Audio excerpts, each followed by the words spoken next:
फिर से आज अपने YouTube चैनल पे हैं। तो आज हम लोग जो मोशन चैप्टर था उसका बचा हुआ पोर्शन कंप्लीट करेंगे। जो सेकेंड हाफ था उसको हम लोग अभी कवर अप करने जा रहे हैं इस वाले वीडियो में। तो अगर हम देखें तो जो हमने पहले किया था उसमें हम लोग मोशन के बारे में पढ़ा था फर्स्ट वीडियो में, यूनिफॉर्म मोशन और नॉन यूनिफॉर्म मोशन के बारे में पढ़ा था। Then we have learned about the scalar quantity and vector quantity with respect to speed and velocity. Clear? अब हम जो पढ़ने जा रहे हैं that is very important and is known as acceleration. Acceleration क्या है इस वीडियो में पढ़ेंगे हम लोग। Then मोशन से रिलेटेड कुछ ग्राफिकल रिप्रेजेंटेशंस होते हैं, तो वही graphical representation of motion with the help of graph जो कि आपके एग्जामिनेशन के लिए बहुत इंपॉर्टेंट है। तो किस कंडीशन में कैसा ग्राफ बनेगा और उसमें किस तरीके से वैल्यूज होंगी, तो क्या फेस होगा डायग्राम का, यानी कि आपके ग्राफ का, that we will learn. Then we are going to learn about the three equations of motion. तो इक्वेशन ऑफ मोशन जो है उनको हम ग्राफिकल रिप्रेजेंटेशन से यहाँ पे सॉल्व करेंगे, यानी उसको हम लोग डेरिवेट करेंगे। And then we will learn about the uniform circular motion. तो यहाँ सर्कुलर मोशन का एक बहुत छोटा सा इंट्रोडक्शन है आपका, उसके ऊपर भी एक दो क्वेश्चन आते हैं। तो लेट्स स्टार्ट विद एक्सीलरेशन। तो अगर मैं आपसे बहुत सिंपल बात पूछूं कि व्हाट इज एक्सीलरेशन, तो आप क्या बताओगे एक्सीलरेशन क्या है? चलिए एक छोटा सा एग्जांपल लेते हैं। यहां पे हमारा एक ऑब्जेक्ट है that is known as a, और ये एक डिस्टेंस कवर कर रहा है अप टू बी। क्लियर? हम लोगों ने वेलोसिटी में पढ़ा था कि इनिशियल वेलोसिटी u होती है और फाइनल वेलोसिटी v होती है। तो यहां लेके चलते हैं कि a पॉइंट पे जो ऑब्जेक्ट था इसकी इनिशियल वेलोसिटी थी u, और जो b पॉइंट पे ऑब्जेक्ट पहुंचा यानी कि इसने एक पर्टिकुलर डिस्टेंस कवर किया, डिस्टेंस को हम लोग s से शो करते हैं, इन अ पर्टिकुलर टाइम, एक टाइम लिया, इस टाइम में इसने इस डिस्टेंस को कवर किया, तो इसकी वेलोसिटी जो चेंज हुई वो क्या हो गई v। अब बहुत गौर से देखने वाली चीज है एक्सीलरेशन की। जब भी हम एक्सीलरेशन की बात करते हैं, एक छोटा सा एग्जांपल लेते हैं आपका अपना खुद का। चलिए अपना एग्जांपल भी ले लेता हूं। हम लोग स्कूटी चलाते हैं, बाइक चलाते हैं, तो जब हम स्कूटी को स्टार्ट करते हैं तो हमारी इनिशियल वेलोसिटी होती है u। u मींस उस टाइम हमारी वेलोसिटी जो होती है दैट इज 0 किलोमीटर। बट जैसे हम उसको, है ना, एक्सीलरेटर कहते हैं ना, जिससे आप स्पीड बढ़ाते हैं उसको एक्सीलरेटर कहते हैं। जैसे हम उसको खींचते हैं, यानी कि जैसे हम उसको बढ़ाते हैं, रेस बढ़ाते हैं, यानी हम उसे एक्सेलरेट करते हैं, यानी हम अपनी स्कूटी या बाइक में एक्सेलरेशन प्रोड्यूस करते हैं। तो जो एक्सेलरेशन प्रोड्यूस करते हैं तो उस एक्सेलरेशन के प्रोड्यूस होने से जो वेलोसिटी होती है वो हमारी चेंज होती है, हम वेलोसिटी v पे पहुंच जाते हैं। तो होता है यहाँ पे, हो सकता है ये वेलोसिटी जो है आपकी 0 मीटर पर सेकंड की हो यहाँ पे, और यहाँ हो सकता है 10 मीटर पर सेकंड की आपकी वेलोसिटी चेंज होती है।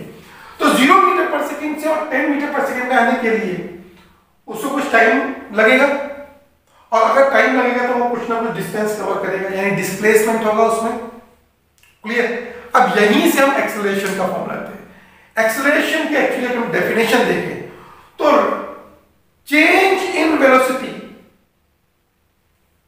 with respect to the time, that means the rate of change of velocity with respect to time।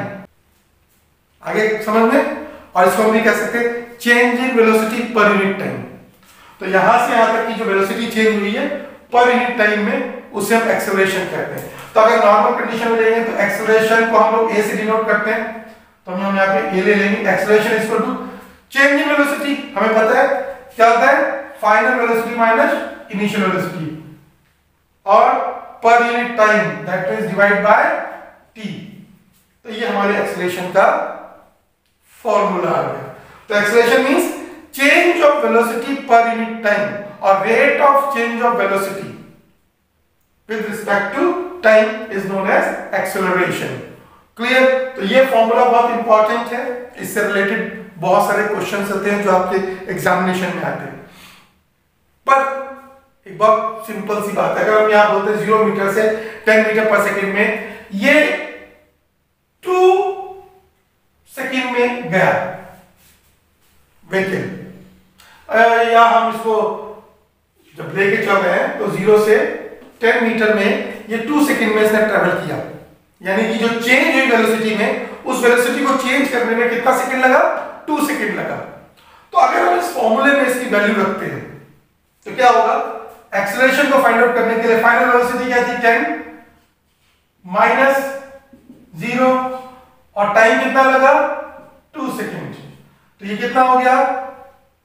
10/2। जब इसको कट कर देंगे कितना आ गया? 5 मीटर पर सेकंड स्क्वायर। अब ये सेकंड स्क्वायर कहां से आ गया? This is something very very important. देखिए ऐसा यूनिट का इंपॉर्टेंस इतनी ज्यादा है कि अगर आपने क्वेश्चन सॉल्व कर लिया है और ऐसा यूनिट प्रॉपर नहीं है तो आपके मार्क्स कट जाएंगे। तो ये मीटर पर सेकंड स्क्वायर कहां से आया? चलिए हम यहीं से देखते हैं। तो यहां पे क्या था? v और u मीटर पर सेकंड में होते हैं और टाइम किस में है? सेकंड में है। तो वी नो अबाउट दैट कि ये कहां जाएगा? इसके साथ मल्टीप्लाई आएगा। तो जब मल्टीप्लाई होगा तो ये क्या हो जाएगा? मीटर पर सेकंड स्क्वायर। इसको मीटर सेकंड माइनस 2 भी लिखते हैं, तो ध्यान रखिएगा, कंफ्यूज होने की जरूरत नहीं है। अंडरस्टैंड? तो यहां पे हमारी वैल्यू क्या आई है एक्सेलरेशन की? a = 5 मीटर पर सेकंड स्क्वायर। अगर हम इसी कंडीशन को जस्ट अपोजिट करते हैं, क्या इसको मैं इरेज करता हूं, समझ गए होंगे ऐसा यूनिट को। अगर इस कंडीशन को जस्ट अपोजिट कर दें, अब हमारी कंडीशन क्या हो गई कि ए पॉइंट पे जो ऑब्जेक्ट था यानी यू था वो 10 मीटर पर सेकंड स्क्वायर पे चल रहा था। यहां एक्सेलरेशन दे रहे थे, अब सामने भीड़ है और हमें एक पर्टिकुलर पॉइंट पे जाके रुकना है, तो हम क्या करते हैं? वी अप्लाई ब्रेक और हमारी स्पीड धीरे धीरे 0 हो जाती है। यानी कि जब ये बी पॉइंट में पहुंचा तो इसकी वेलोसिटी कितनी हो गई? 0 मीटर पर सेकंड हुई। वेलोसिटी इज मीटर पर सेकंड। ओके, तो u इनिशियल पॉइंट में 10 मीटर पर सेकंड। जैसे हमने ब्रेक लगाया तो t टाइम कितना था? उसको भी 2 सेकंड लगे और वो कितना आ गया? फाइनल वेलोसिटी में भी 0।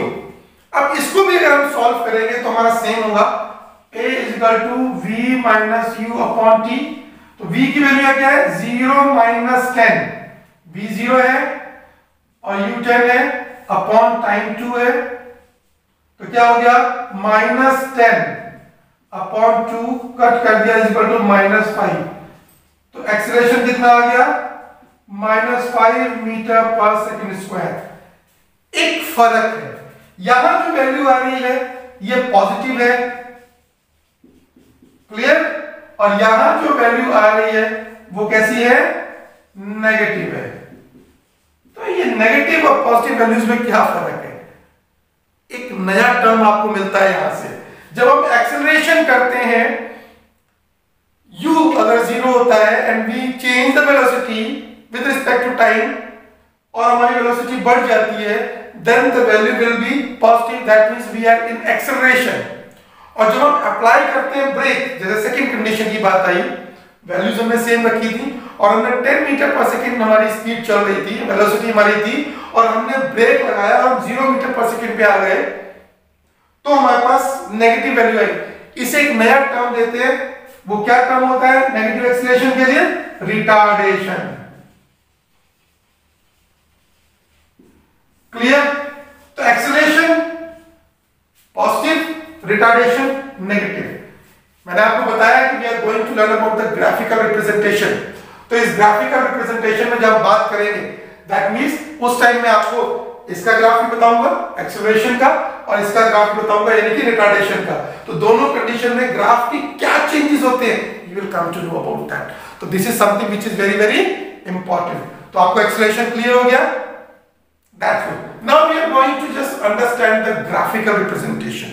ओके?